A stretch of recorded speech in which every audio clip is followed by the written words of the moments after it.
এমন একটি সুরক্ষিত জায়গায় যে ডোনাল্ড ট্রাম্পের উপরে হামলা হবে, এটা একটা বদ্ধ পাগলও বিশ্বাস করবে না। তবে এমন একটি নাটক সাজিয়েছিল ডোনাল্ড ট্রাম্প। সে চেয়েছিল একের পর এক প্রচার মাধ্যমকে ব্যবহার করে অবশেষে তার পক্ষে এমন একটি ঘটনা ঘটেছে বা তাকে টার্গেট করা হয়েছিল। সে এই মুহূর্তে জনপ্রিয়, জননন্দিত হওয়ার কারণে তাকে একের পর এক টার্গেট করা হচ্ছে। তাকে ছাড়া আমেরিকা অচল, এই বিষয়টি বা এই ন্যারেটিভ তৈরি করার জন্যই মূলত এমন একটি নাটক সাজিয়েছিল। এবং অবশেষে অনুসন্ধানের মাধ্যমে সেই সত্যটি সামনে আসলো। রয়টার্সের এক প্রতিবেদনে তুলে ধরা হয়েছে ডোনাল্ড ট্রাম্প সামনে যে মিড টার্ম নির্বাচন হতে যাচ্ছে, এই মিড টার্ম নির্বাচনে তার ভরাডুবি হবে। কেননা ইতোমধ্যে তার যে জনপ্রিয়তা ছিল সেই জনপ্রিয়তায় ধস নেমেছে এবং তার নির্বাচনকালীন সময় যে জনপ্রিয়তা ছিল সেটা নেমে এখন 40%-এর নিচে চলে এসেছে। অর্থাৎ মিড টার্ম নির্বাচনে যদি ডোনাল্ড ট্রাম্প পরাজিত হয়, তাহলে এটা ডোনাল্ড ট্রাম্পের জন্য, এমনকি রিপাবলিকানদের জন্য একটা চরম ধাক্কা। এই কারণে মূলত ডোনাল্ড ট্রাম্প এমন একটি ঘটনা ঘটাতে চেয়েছিল যেটার মাধ্যমে রাজনৈতিকভাবে যেমন তার ইমেজটাকে পুনরুদ্ধার করতে চেয়েছিল, রেইজ করতে চেয়েছিল, ঠিক তেমনই ভাবে আমেরিকাবাসীর মনে এমন একটা ধারণা ঢুকাতে চেয়েছিল যে ডোনাল্ড ট্রাম্প ছাড়া, রিপাবলিকান ছাড়া এই মুহূর্তে আমেরিকার নিরাপত্তা ব্যবস্থা নিশ্চিত করা সম্ভব নয়। কেননা ইরানের হুমকি রয়েছে, ইউরোপের হুমকি রয়েছে, গ্রিনল্যান্ড এমনকি ডেনমার্কের হুমকি রয়েছে, এছাড়া আফ্রিকার হুমকি রয়েছে। সব দিক থেকে আমরা যদি দেখি তাহলে অর্থনৈতিক এমনকি সামরিক সকল দিক থেকে যদি আমেরিকাকে সঠিক পথে নিয়ে যেতে হয়, তাহলে ডোনাল্ড ট্রাম্পের বিকল্প অন্য কেউ নেই।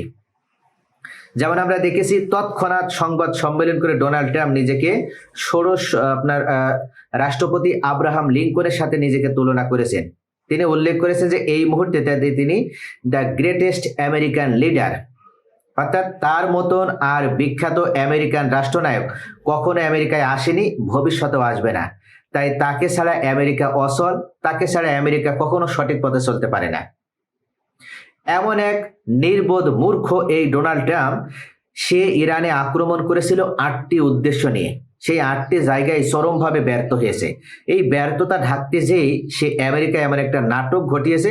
মনে করেছিল যে আমেরিকার সাধারণ নাগরিক এটা বিশ্বাস করবে, সারা বিশ্ব এটা বিশ্বাস করবে, কিন্তু মিডিয়াকে ব্যবহার করেও শেষ পর্যন্ত তার নাটক আবারও জনগণ বিশ্বাস করেনি। উল্টো তার ষড়যন্ত্র সম্পূর্ণভাবে প্রকাশিত হয়ে যাওয়ায় এখন তার যে জনপ্রিয়তা ছিল সেখানে ব্যাপকভাবে ধস নেমে আসলো।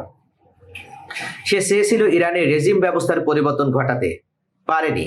আর এই রেজিম ব্যবস্থার পরিবর্তন ঘটানোর জন্য সাধারণ ইরানিদের ভিতরে এমন একটা ন্যারেটিভ তৈরি করতে চেয়েছিল যে সাধারণ ইরানিদের থেকে এই ইরানের শাসকবৃন্দ তারা অত্যাচারী হয়ে উঠেছে এবং তাদের সাথে সাধারণ ইরানিদের কোনো ধরনের কোনো সম্পর্ক নেই, কোনো কোলাবোরেশন নেই। এমন একটা ন্যারেটিভ তৈরি করার মাধ্যমে সে বিপ্লব উস্কে দিয়েছিল, হাতে অস্ত্র তুলে দিয়েছিল, বিপুল পরিমাণ টাকা বিনিয়োগ করেছিল। তারপরেও সেই বিপ্লব ব্যর্থ হয়ে যায়, কেননা সাধারণ জনগণ এই রেজিম ব্যবস্থার সাথে রয়েছে। এমনকি একজন দুজন নয়, 2 শতাধিকের উপরে আইআরজিসির শীর্ষ কমান্ডো থেকে শুরু করে আয়াতুল্লাহ আলী খামেনির মতো নেতৃবৃন্দকে হত্যা করার পরেও রেজিম ব্যবস্থা টিকে গিয়েছে। দ্বিতীয়ত, আমেরিকার মূল উদ্দেশ্য ছিল ইরানের পারমাণবিক কর্মসূচি সম্পূর্ণভাবে ধ্বংস করে দেওয়া, সেখানেও তারা ব্যর্থ। 3 নম্বরে, ইরানের ক্ষেপণাস্ত্র শক্তি সম্পূর্ণভাবে ধ্বংস করে দেওয়া, সেখানেও তারা ব্যর্থ হয়েছে। 4 নম্বরে উদ্দেশ্য ছিল ইরানের নৌবাহিনী সম্পূর্ণভাবে ধ্বংস করে দেওয়া, সেই জায়গায় চরমভাবে ব্যর্থ হয়েছে এই পাগলা ডোনাল্ড ট্রাম্প। 5 নম্বরের উদ্দেশ্য ছিল ইরানের হাতে শক্তিশালী যে বিমান বাহিনী রয়েছে সেই বিমান বাহিনী আকাশ প্রতিরক্ষা ব্যবস্থা সম্পূর্ণভাবে ধ্বংস করে দেওয়া। কিন্তু আমরা দেখতে পাচ্ছি সম্পূর্ণ উল্টো ঘটনা ঘটেছে।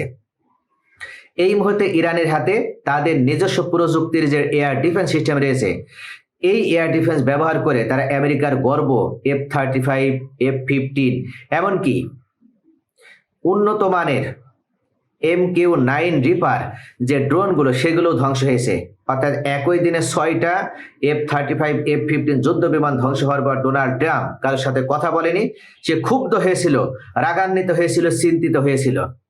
অর্থাৎ ইরানের এই আকাশ প্রতিরক্ষা ব্যবস্থা তো উন্নত হয়েছেই, উল্টো ইরানের সামরিক শক্তি আরো বেশি শক্তিশালী হয়েছে। এমনকি ইরানকে দীর্ঘ 47 বছর অবরোধের মাধ্যমে রেখে সে চেয়েছিল ইরান যেন বিশ্ব থেকে বিচ্ছিন্ন হয়ে যায় এবং ইরান দুর্ভিক্ষ পীড়িত একটা রাষ্ট্রে পরিণত হয়। কিন্তু ডলারই যে সব নয়, বা ডলারের মাধ্যমে যে সারা বিশ্ব চলে না বা চলতে পারে না, এটা ইরান আরো একবার প্রমাণ করে দিয়েছে। ইরানের জনগণ নিজেদের ভিতরে ঐক্যবদ্ধতার মাধ্যমে তারা আমেরিকার এই অবরোধকে থোড়াই কেয়ার করে যেভাবে তারা নিজেদের দেশের পুনর্গঠন করেছে, উন্নয়ন ঘটিয়েছে, তা বিশ্বের চোখে একটা বিরল ঘটনা। গোটা পশ্চিমা বিশ্ব যে ডলার ছাড়া চলতে পারে না, সেই পশ্চিমা বিশ্বর চোখ রাঙানিকে উপেক্ষা করে সম্পূর্ণভাবে ইরান তারা ঐক্যবদ্ধতার মাধ্যমে যেভাবে দীর্ঘ 47 বছর অবরোধের ভিতরেও তাদের শক্তিশালী সামরিক ব্যবস্থা গড়ে তুলেছে, ক্ষেপণাস্ত্র ব্যবস্থা গড়ে তুলেছে, ড্রোন ব্যবস্থা গড়ে তুলেছে, এবং এখন পর্যন্ত তাদের শাহেদ ড্রোন দিয়ে রাশিয়া যেভাবে ইউক্রেনের উপরে আক্রমণ পরিচালনা করছে, এখনো পর্যন্ত ইরানের ক্ষেপণাস্ত্র নেওয়ার মাধ্যমে রাশিয়া যেভাবে ইউক্রেনের উপরে সফলভাবে হামলা পরিচালনা করছে, এটার মাধ্যমে ইরান সারা বিশ্ববাসীকে জানিয়ে দিতে সক্ষম হয়েছে যে আমেরিকার এই অবরোধ আসলে কিছুই না। ডলারের মাধ্যমে যে বিশ্ব চলবে সেটা নয়। এই মুহূর্তে ইরান বরং আরো একটা সুযোগ পেয়ে গেছে। ইরানের আইআরজিসির প্রধান ওয়াহিদি, এমনকি মহসিন বাঘেই, এছাড়া স্পিকার মোহাম্মদ বাগের গালিবাফ, তারা সমস্বরে উচ্চারিত এমন একটা কথা, এমন একটা বিস্ফোরণ ঘটালো যেটা যেন আমেরিকার হৃদস্পন্দন সম্পূর্ণভাবে থামিয়ে দিয়েছে। এই মুহূর্তে স্পিকার মোহাম্মদ বাঘের গালিবাফ উল্লেখ করেছে, যুদ্ধ থেমে গেলেও, স্থায়ী যুদ্ধবিরতি হলেও হরমুজ প্রণালী আর আগের অবস্থানে যাবে না। এটাই কিন্তু ইরানের সব থেকে বড় শক্তির জায়গা। মহান আল্লাহ পাক ইরানকে রক্ষা করার জন্য, ইরানকে শক্তি প্রদান করার জন্য এই হরমুজ প্রণালী যেন স্বয়ংক্রিয়ভাবে ইরানের হাতে সমর্পণ করেছে। হরমুজ প্রণালীর নকশাটা যদি আপনারা লক্ষ্য করেন তাহলে দেখবেন ইরান প্রাকৃতিকভাবে এই হরমুজ প্রণালীর নিয়ন্ত্রণটা লাভ করেছে। আপনি কোনোভাবেই হরমুজ প্রণালী দিয়ে ইরানের নিয়ন্ত্রণ অস্বীকার করে কখনো আপনি হরমুজ প্রণালী দিয়ে আপনার জাহাজ নিয়ে যেতে পারবেন না। শক্তিশালী আমেরিকা ইসরায়েলকে ব্যবহার করে, গাদ্দার মুনাফিক বেঈমান এই আরব আমিরাত রাষ্ট্রকে ব্যবহার করে চেষ্টা চালিয়েছিল হরমুজ প্রণালী উন্মুক্ত করার বা ইরান থেকে দখল করে নেওয়ার, কিন্তু সেখানে তারা সম্পূর্ণভাবে ব্যর্থ হয়েছে। আশ্চর্য ব্যাপার, এই হরমুজ প্রণালীতে এখন পর্যন্ত অবরোধ আরোপ করে রাখার পরও এখন পর্যন্ত হরমুজ প্রণালী ইরান নিয়ন্ত্রণে শুধু রেখেছে তা কিন্তু নয়, এখনো ইরান উল্লেখ করেছে যে তাদের পূর্বের তুলনায় তেল উৎপাদন আরো 4.6% বৃদ্ধি পেয়েছে।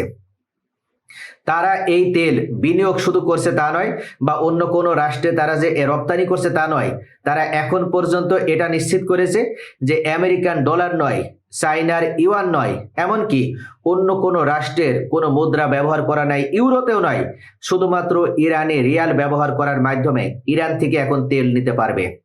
বিশ্বের যে কোনো রাষ্ট্র চাইলেই তারা ইরান থেকে তেল নিতে পারবে, তবে একটা শর্ত প্রদান করা হয়েছে, ইরানের রিয়াল ব্যবহার করতে হবে।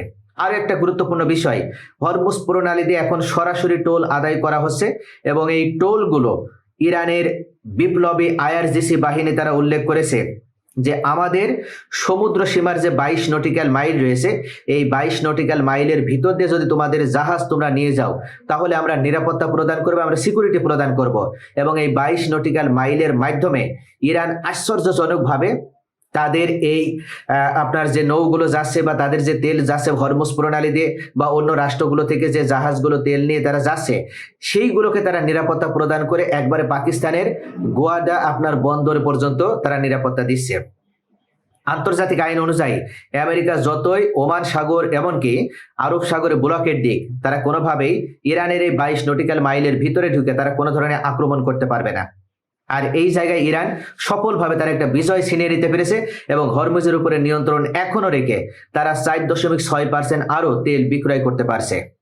সব মিলিয়ে এই পাগলা ডোনাল্ড ট্রাম্প যখন দেখেছে যে তার কোনো পলিটিক্স আর কাজে আসেনি, তার কোনো চেষ্টাই আর সফল হয়নি, শেষ পর্যন্ত সেই নাটক সাজিয়েছিল এবং সেটার মাধ্যমেও তার মুখোশ উন্মোচিত হয়ে গেল এবং তার জনপ্রিয়তায় আরো ভাটা পড়লো এবং তাকে এখন আমেরিকার সব থেকে নিকৃষ্ট ধিকৃষ্ট রাষ্ট্রপতি হিসেবে হয়তো বিদায় জানানোর অপেক্ষায় রয়েছে গোটা আমেরিকানবাসীও।